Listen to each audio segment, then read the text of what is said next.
Remember a few months ago when I made a 28-minute long review about a game called Gigantic? Cut. What's wrong? We're not doing that anymore. What? Why not? We overdid it on the last video, so we're just gonna cut it out entirely here. Oh, okay, that's fair. Alright, once again from the top. Remember a few months ago when I made a 28-minute long review about a game called Gigantic? In it, one of my biggest complaints was the lack of availability outside of the Xbox One and Windows 10 platforms. About a month ago, my complaints were finally addressed when Gigantic launched an open beta on Arc, and then on July 20th, 2017, the game officially came out of early access and appeared on Steam to mostly positive reviews. Once it finally hit Arc, the game started seeing a steady rise of players, and I have no doubt that this Steam release will boost it up even further. However, a lot of people still don't know about this game, which is why I'm making this video. Gigantic is a game that I fell in love with, that came out of nowhere for me.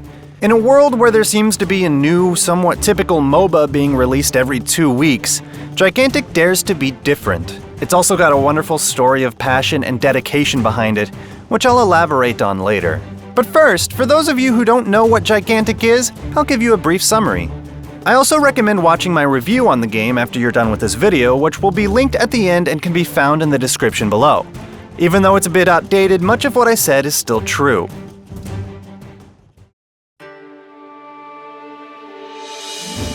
Gigantic is a third-person action game that takes the idea of a MOBA and drops a hero shooter flavor on top of it. Nexus cores have been replaced by giant guardians, towers have been replaced by creatures that you can summon on specific points of the map, and the maps are generally smaller and more focused on the PvP aspect of the game. Team fights and conflicts between the two teams don't happen after a farming phase like in most MOBAs, they'll happen at any time, anywhere, most often around the various creature points on the map. Map control is established by the creatures you summon on summoning points. Each team gets 2 or 3 points on their side of the map that are for their creatures only, as well as 1 or 2 neutral summoning points that are often the main points of conflict during a match. Each player has access to 3 out of 5 unique creature types, which each give a unique strategic advantage based on type. The Cyclops creates walls to block off choke points or protect an area, the Cerberus can sense enemies moving around in a radius around it, the Bloomer supports and heals allies but is relatively defenseless, the Drake sieges enemies from afar, and the Obelisk can be placed on enemy summoning points to hinder their recovery. Gigantic has a bit more strategic depth and level of teamwork than you would initially guess based on its first impressions, and its learning curve feels like it's a bit high, partially due to the lack of information conveyance on the game side.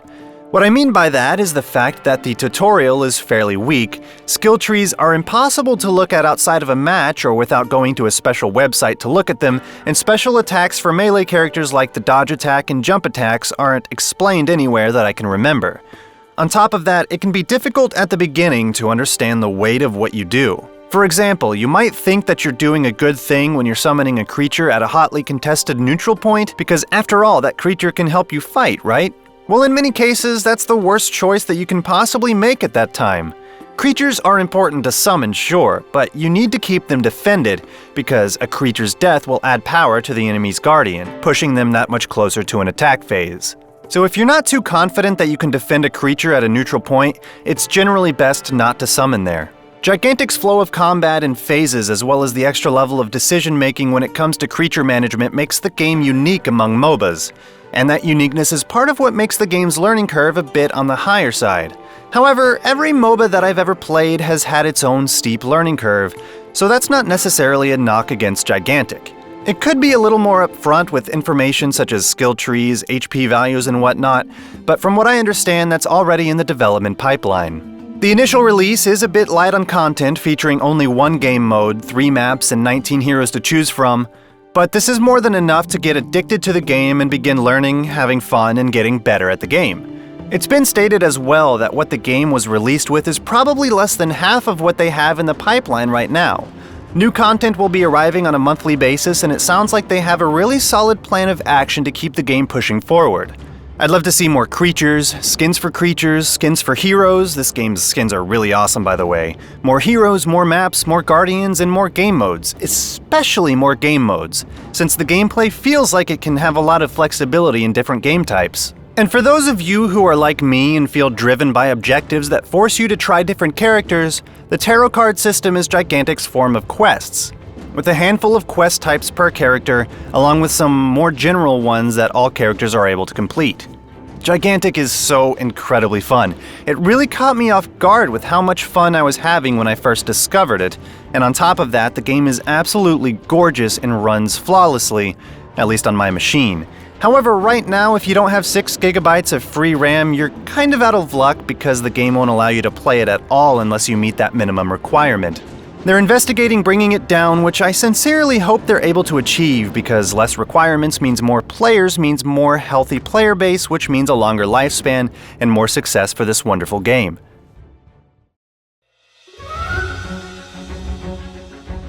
Earlier I mentioned a story of passion and dedication.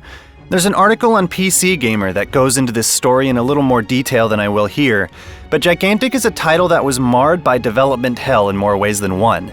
First, it was a pivot from a different style to make the game focus more on what was fun in the game's original design, which is the PvP aspect that we have now.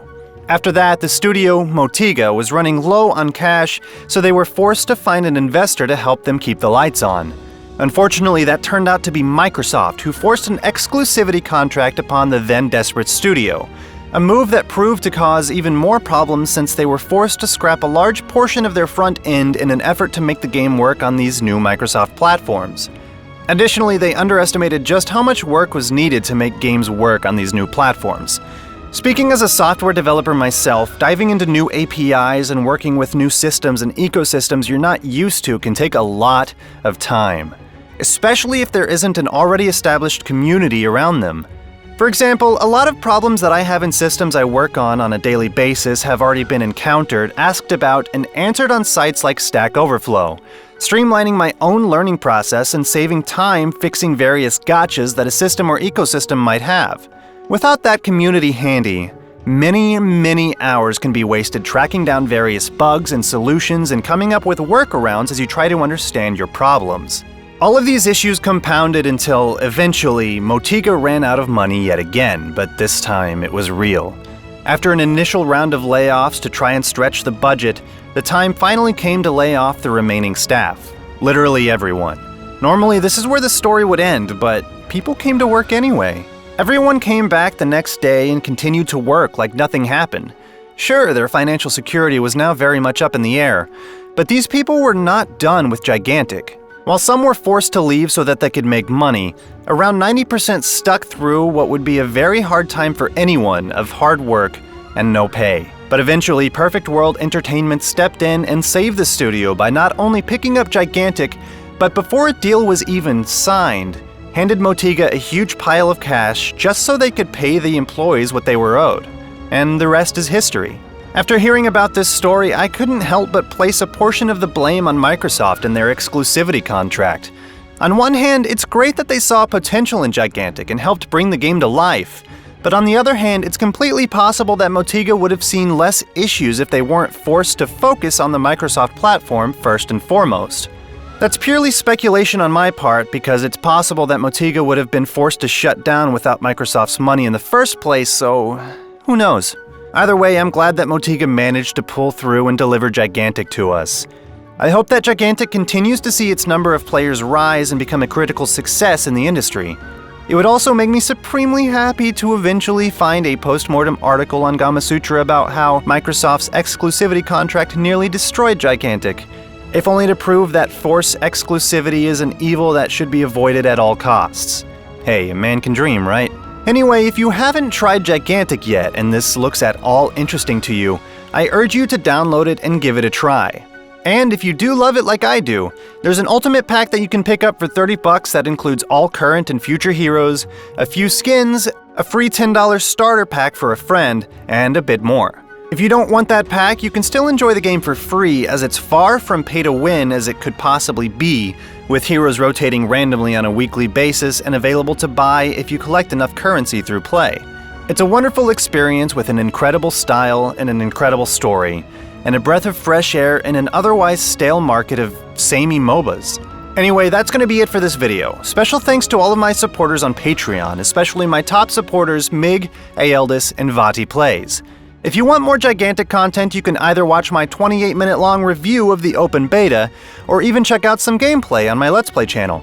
And don't forget to like and subscribe if you want more content like this in the future, and I will see you next time.